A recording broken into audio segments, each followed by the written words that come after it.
Shyama coaching centre के YouTube channel पर आप सभी का स्वागत है। आप सभी बच्चे आज क्लास 10 जो भी बच्चे बिहार बोर्ड की तैयारी कर रहे हैं और 2027 में एग्ज़ाम देंगे उन बच्चों के लिए यह क्लास महत्वपूर्ण होने वाली है। तो दो चरों वाले रैखिक समीकरण जो कि अध्याय 4 है, आपके बिहार बोर्ड के सिलेबस के अनुसार ये चौथा अध्याय में पढ़ता है। तो उसको समझने के लिए आपको चर और अचर का ज्ञान होना आवश्यक है। तो चर किसको कहते हैं? तो चर हम वैसी राशि को कहते हैं जिसका मान हमेशा क्या होती हो, बदलती हो, यानी कि उसका मान स्थिर न रहती हो, उसे क्या कहेंगे? चर कहेंगे। अचर किसको कहेंगे? वैसी राशि जिसका मान कभी न बदलती हो, यानी कि अस्थिर रहती हो, उसे हम क्या कहेंगे? अचर कहेंगे। तो चर का अगर उदाहरण पूछेगा हमसे तो क्या देंगे? जैसे में क्या लिखेंगे आप बच्चे? ए बी, छोटा ए छोटा बी, ये सभी क्या है? चर है। ये सभी क्या है? चर है। अब ये कैसे चर है?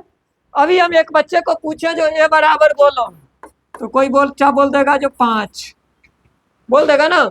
किसी को हम पूछ दें जो बी बराबर बोलो, कोई बच्चा बोल देगा 6 बोल दिया।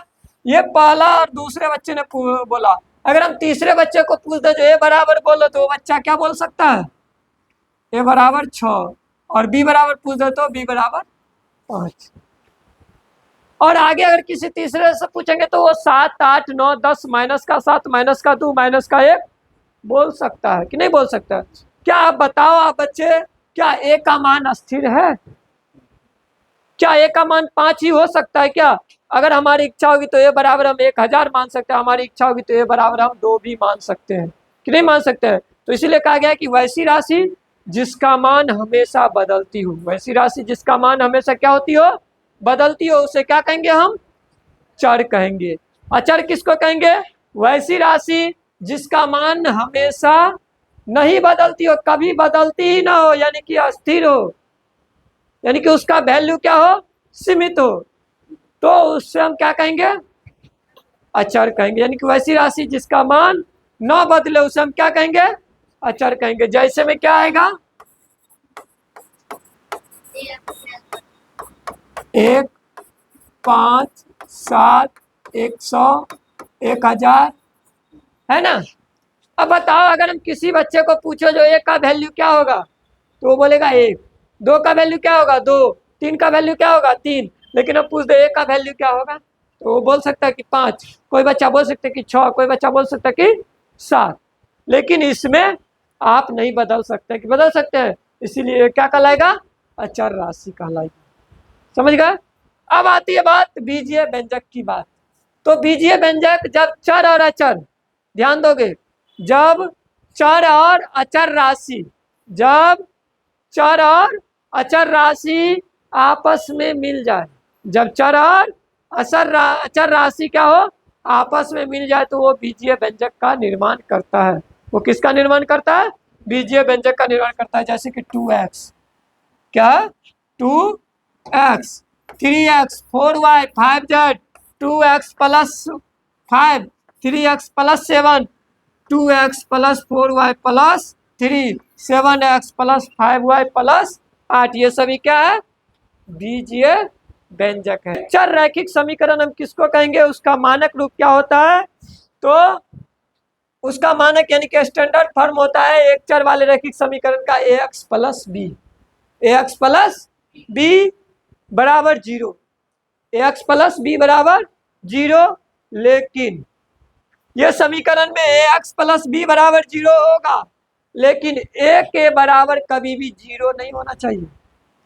a का मान जो है वो कभी भी 0 नहीं होना चाहिए। अगर a का मान 0 होता है किसी भी समीकरण में, तो वो एक चर वाले रैखिक समीकरण नहीं कहलाएंगे, या एक चर में रैखिक समीकरण वो नहीं कहला सकता है। क्यों? क्योंकि वो एक चर वाले रैखिक समीकरण का मानक रूप यानी स्टैंडर्ड फॉर्म को फॉलो नहीं कर रहा है। और साथ ही साथ ए और बी, ये ए है ना और ये बी, तो ये ए और बी क्या होना चाहिए? वास्तविक संख्याएं होनी चाहिए। क्या होनी चाहिए? वास्तविक संख्या होनी चाहिए। यदि ए और बी वास्तविक संख्या नहीं होगी तो वो फिर एक चर वाले रैखिक समीकरण नहीं कहलाएंगे। समझ गए? अब आइए हम प्रूफ करके देखते हैं कि एक चर वाले रैखिक समीकरण सर किसको कहते हैं और एक चर वाले रैखिक समीकरण किसको नहीं कहेंगे। समझेंगे आप बच्चे? समझने की कोशिश करेंगे। मानकर चलिए कि जब आपको a बराबर 2 और b बराबर 3 दिया हो और आपको पूछ दे जो बताइए a बराबर 2 और b बराबर 3 जो है वो क्या एक चर में रैखिक समीकरण है या एक चर वाला रैखिक समीकरण है? आपको परीक्षा में भी पूछ सकता है इस ढंग से। जो a बराबर 2 और b बराबर 3, जो बच्चे इस थ्योरी को क्लास को समझ गए उसके लिए फिर एक्सरसाइज 4.1 4.2 बनाना कुछ भी नहीं है। इसी दो चीज पे टिकी हुई है, एक चर वाले रैखिक समीकरण और दो चर वाले रैखिक समीकरण। तो इसको समझने का कोशिश करिए, ये नहीं कि बस लिख रहे हैं और पता चला क्लास समाप्त होने के बाद आप पूरा क्लास देख ले यूट्यूब पे और पता चला जो हमको कुछ आया ही नहीं। तो आप पहले समझिए और समझ करके आप क्या करिए, बाद में वीडियो को रोक करके स्किप करके आप लिख लीजिए। तो केस 1 में जब आपको a बराबर 2 और b बराबर 3 दे दे और कहे आपको बताइए तो ये एक चर वाला रैखिक समीकरण है या नहीं, तो आप कैसे इसको बताएंगे? तो देखेंगे आप, इसका स्टैंडर्ड फॉर्म क्या है? ax प्लस b लिखेंगे, ax प्लस b बराबर 0। अगर ax प्लस b बराबर 0 आता है तो ये स्टैंडर्ड फॉर्म यानी कि एक चर वाले रैखिक समीकरण होंगे। तो देखो a के पास ब्रैकेट दे दिए, x लिख दिए प्लस b बराबर 0। a बराबर क्या है? ध्यान देंगे आप बच्चे, a बराबर यहाँ क्या है 2, तो एक जगह पे क्या लिख दिए 2। b बराबर क्या है? प्लस का 3 है तो प्लस का 3, प्लस के चिन्ह को नहीं दिखाते हैं, नहीं ना दिखाते हैं। तो अब देखो, अब ये 2 को x के साथ छोटी कोष्ठ में है तो गुना करेंगे, क्या होगा 2x प्लस 3 बराबर क्या हो गया 0। तो बताओ 2x प्लस 3, तो 2 और 3, 2 और 3 a और b का मान है ना, तो 2 और 3 क्या वास्तविक संख्या है? अब बच्चे बताएंगे वास्तविक संख्या है कि नहीं है? तो जवाब होगा क्या, हाँ सर 2 और 3 जो है वो वास्तविक संख्या है। प्लस में a बराबर क्या 0 है? तो a बराबर 0 नहीं है, इसका मतलब है कि ये क्या है एक चर वाले रैखिक समीकरण है। क्या लिखेंगे? एक चर वाला रैखिक समीकरण है। हो गया। इसी ढंग से आपको परीक्षा में पूछेगा, जब इस ढंग से आप हल कर दोगे आपको 2 नंबर आ जाएगा। या कोई भी आपको व्यक्ति अगर पूछे इस ढंग से बना दोगे तो आपको इस सॉल्यूशन को कोई भी काट नहीं सकता है। बताओ ये आसान है कि नहीं है? लेकिन आप एक्सरसाइज का नाम सुनते ही दो चर वाले रैखिक समीकरण, इतना बड़ा नाम है, आप क्या होते हो डर जाते हो, पहले ही घबरा जाते हो। घबराना नहीं है। अब दूसरा देखिए, एक तो समझे, दूसरा देखिए कैसे बनाएंगे आप। a बराबर -3 और b बराबर 5 दिया हुआ है। फिर उसी तरह से हम स्टैंडर्ड फॉर्म को पहले लिखेंगे ax प्लस b बराबर 0। तो एक के जगह पे क्या लिख देंगे, -3 है तो -3। या फिर एक काम करते हैं सीखने के लिए, आप बच्चे क्या करेंगे, पहले क्या करेंगे, इसको a को छोटी कोष्ठ में ले लेंगे, x को वैसे लिख देंगे और b को भी क्या करेंगे छोटी कोष्ठ में लिख लेंगे और बराबर में क्या दे देंगे 0 दे देंगे। अब a बराबर कितना बोलेंगे आप बच्चे, बोलेंगे, बोलने से क्या होता है आपका हेजिटेशन दूर होता है और हेजिटेशन जब दूर होगा तो आप क्या करो किसी भी जगह पे आसानी से बोल सकते हो, समझे ना। तो बोलना है आपको। a बराबर क्या है -3, तो यहाँ पर क्या लिखेंगे -3। b बराबर क्या है 5, तो आप बच्चे यहाँ क्या लिखेंगे 5 लिख दिए। अब क्या करेंगे, -3 का जब x के साथ गुना होगा तो क्या आएगा -3x प्लस 5 बराबर 0। ये भी क्या है एक चर वाला रैखिक समीकरण है। क्यों है? क्योंकि -3 और 5 एक क्या है वास्तविक संख्या। साथ ही साथ इसमें x और a is not equal to 0 है, इसलिए क्या है आप लिख दोगे एक चर वाला रैखिक समीकरण है, एक चर वाला रैखिक समीकरण है। समझे? अब आइए तीसरे कंडीशन को देखते हैं कि आखिर ये एक चर वाला रैखिक समीकरण है या नहीं है। चलो लिखते हैं ax प्लस बी बराबर 0। आपको ये याद रखना है स्टैंडर्ड फॉर्म, ये जो है ना ax प्लस बी बराबर 0, ये किसका रूप है बताएंगे? एक चर वाले रैखिक समीकरण का ये मानक रूप है, स्टैंडर्ड फॉर्म है।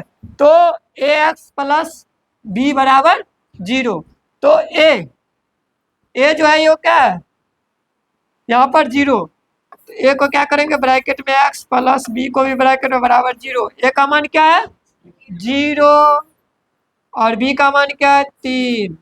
तो बताओ 3 0 को x से गुना करोगे क्या मिलेगा? किसी भी संख्या को 0 से गुना करने पर क्या प्राप्त होता है 0।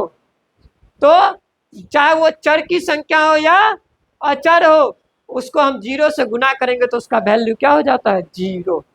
तो 0 को x से गुना किया क्या हो गया 0 प्लस 3 बराबर 0।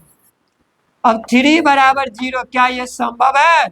कभी भी 3 के बराबर 0 हो सकता है? नहीं ना हो सकता है।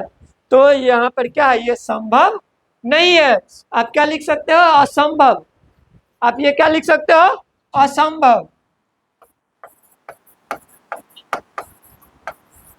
क्यों असंभव है? क्योंकि ए का मान है पता क्या, ए बराबर 0 पहले ही दे दिया गया, ए बराबर 0 नहीं होना चाहिए। यहाँ देखिए आप बच्चे, ए के बराबर 0 नहीं होना चाहिए। यदि 0 होता तो वो एक चर वाला रैखिक समीकरण होगा क्या?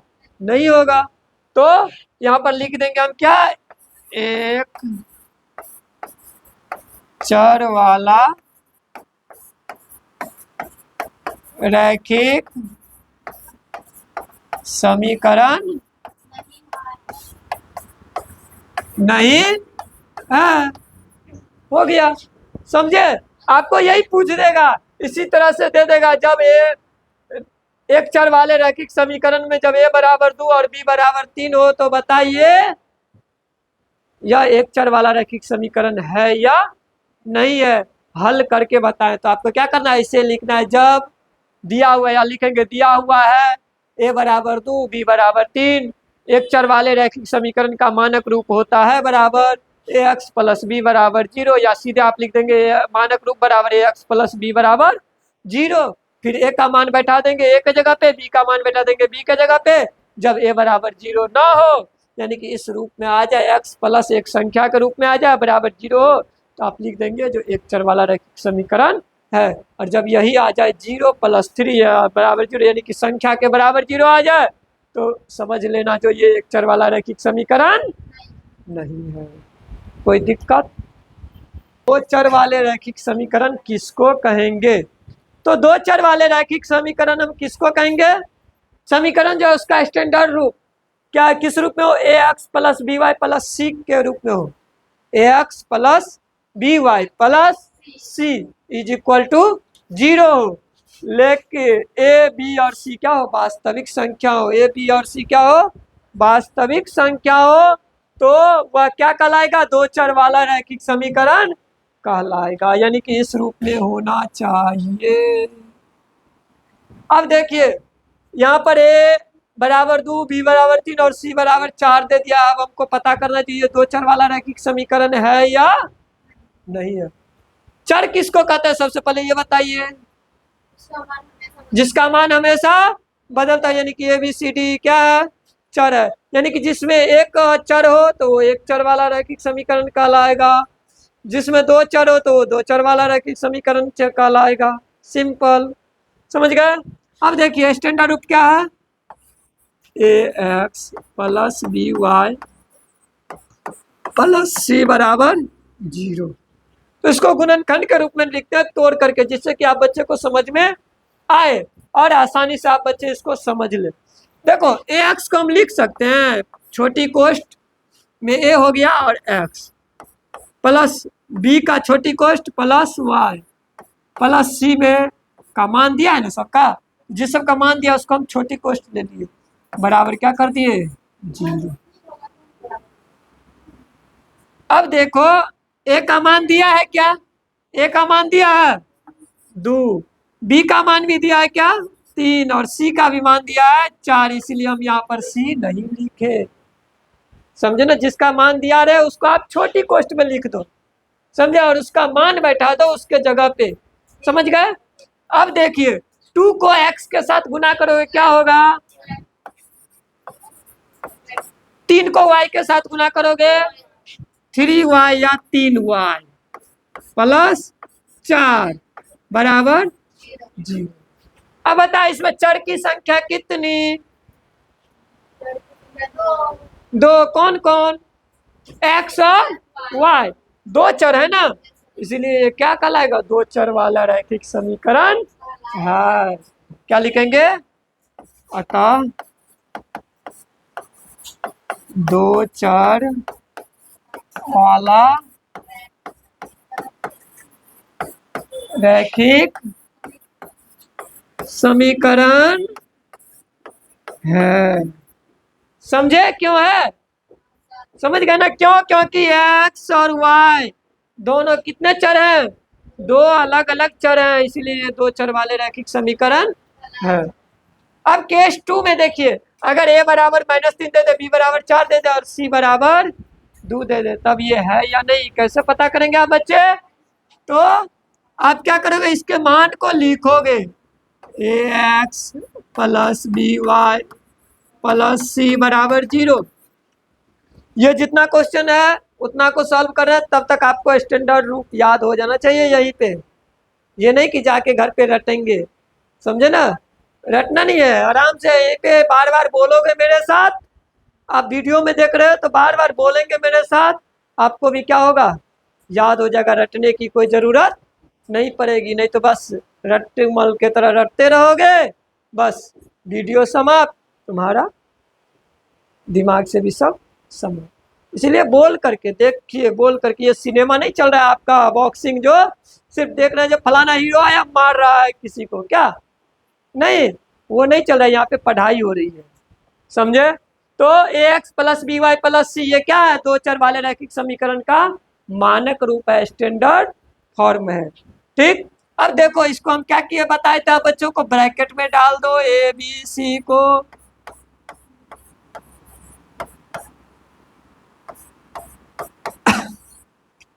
इस रूप में लिख दिए। अब ए का मान क्या है -3 तो -3, बी का मान क्या है 4 तो 4, सी का मान 2 लिख दिया। अब लिखने बाद -3x, तो -3 को x से गुना करेंगे -3, 4 को y से गुना करो क्या होगा 4y प्लस 2 को 2 ही लिखो। बताओ ये 2 चर है, इसमें x और y है ना, तो ये 2 चर वाला रैखिक समीकरण है, यही चीज आप दोहरा दोगे, अतः 2 चर वाला रैखिक समीकरण है। तो आपको ये सभी क्वेश्चन समझ में आया होगा, और केस नंबर 3 केस नंबर 4 आप बच्चों को दिखाई दे रहा है। आप क्या करेंगे, इसको लिखेंगे और लिख करके बना करके आप हमारे व्हाट्सएप नंबर पे भी मैसेज कर सकते हैं, साथ ही साथ आप कमेंट बॉक्स में अपने कॉपी का फोटो खींच के आप भेज दीजिए, हम देख करके आपको बता देंगे कि सही है आपका आंसर या गलत है। और साथ ही साथ और भी आगे दिया गया क्वेश्चन है, ये आपका क्वेश्चन नंबर 5, 6, यानी कि क्वेश्चन नंबर कौन कौन आपको बनाना है, क्वेश्चन नंबर 3, 4, 5 बनाना है, 6 और 7 अभी आपको समझा रहे हैं। क्यों, क्योंकि समझाने के पीछे कारण है, कारण कब पता चलेगा, जब इसका इलाज होगा तब। डॉक्टर कब पता करता है, जब एक्सरे देखता है तब ना कहता है जो हड्डी टूटी हुई है कि नहीं, कि पहले ही बोल देते हैं हड्डी टूटी हुई है, नहीं ना, तो क्वेश्चन नंबर 5, 6 और 7 आपको समझना है। जो ये दो चर वाले रैखिक समीकरण होंगे या नहीं होंगे, अगर होंगे तो क्यों होंगे, अगर नहीं होंगे तो क्यों होंगे, आइए समझते हैं। तो दो चर वाले रैखिक समीकरण का स्टैंडर्ड फॉर्म यानी कि मानक रूप क्या होता है, बताएंगे आप बच्चे? भूल गए क्या? ax plus by plus c is equal to 0, यही होता है ना। अब इसको क्या करो, आप ब्रैकेट में बदल डालो, छोटी कोष्ट x प्लस छोटी कोष्ट y प्लस छोटी कोष्ट इज इक्वल टू 0। ax तो a के जगह पे क्या है, 2 है, b के जगह पे क्या है, 0 है, c के जगह पे क्या है, 2 है। अब 2 को x से गुना करोगे क्या होगा, 2x प्लस 0 को y से गुना करेगा क्या होगा, 0 y प्लस 2 बराबर 0। रुको रुको रुको, अब 2 को x से गुना किया क्या हो गया, 2x। किसी भी संख्या को 0 से जब गुना करोगे तो क्या 0y होगा, नहीं होगा, इसीलिए क्या हो गया, उड़ गया हवा में, यानी कि इसको लिखना ही नहीं है, प्लस का क्या हो गया, ये 2 बराबर 0। अब बताइए दो चर वाला रैखिक समीकरण है क्या, दो चर कहाँ दिख रहा है आपको, हमको तो नहीं दिख रहा है, आपको दिख रहा है क्या?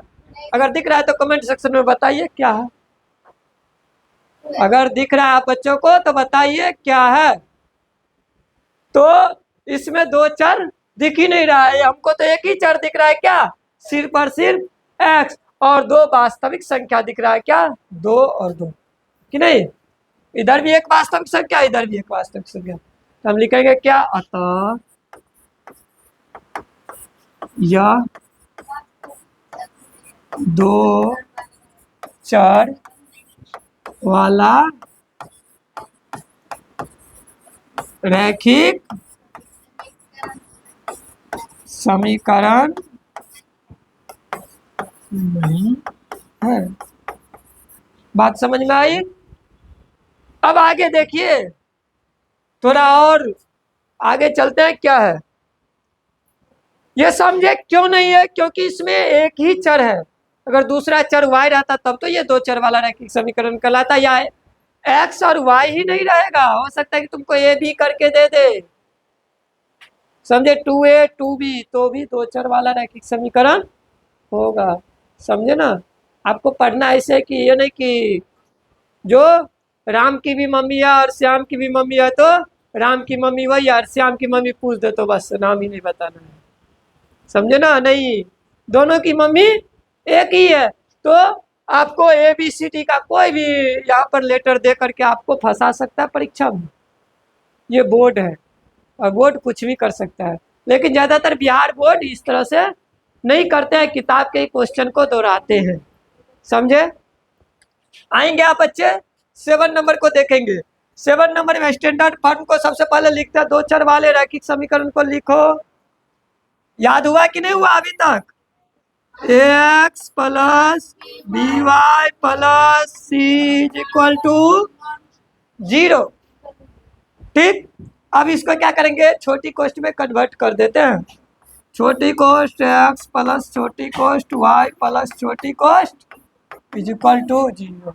अब यहाँ पर देखो ऊपर में क्या दिया, a बराबर 0, तो एक जगह पे क्या दे देंगे, लड्डू 0, b बराबर 0 तो b बराबर 0, c बराबर 0, तो ये 0 को x से गुना करें क्या होगा, 0 प्लस 4 बराबर 0, 4 बराबर 0, क्या ये संभव है, असंभव है, ये 4 के बराबर कभी 0 हो सकता है, नहीं हो सकता है, ये ना तो एक चर वाला रैखिक समीकरण है ना दो चर वाला रैखिक समीकरण है।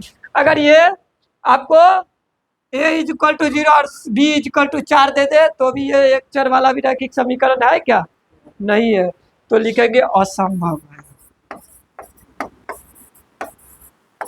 असंभव है, या फिर लिखेंगे दो चर वाला रैखिक समीकरण नहीं है। समझ में आया बच्चों को? अगर आप बच्चों को समझ में आया इस क्लास को तो आगे की क्लास के लिए जुड़े रहे हमसे। और साथ ही साथ आप अगर अच्छे से देखेंगे इस वीडियो को, अगर नहीं समझ में आया तो आप फिर से जाके इस वीडियो को देखिए जिससे कि आपको समझ में आए। और अगर आप ध्यानपूर्वक देखेंगे तो आपको निश्चित रूप से इस वीडियो में समझ में आएगा, क्योंकि आसान भाषा में आपको समझाया गया है हर एक चीज़ को। तो बहुत बहुत धन्यवाद। आगे की वीडियो के लिए हमसे जुड़े रहें। बहुत बहुत धन्यवाद।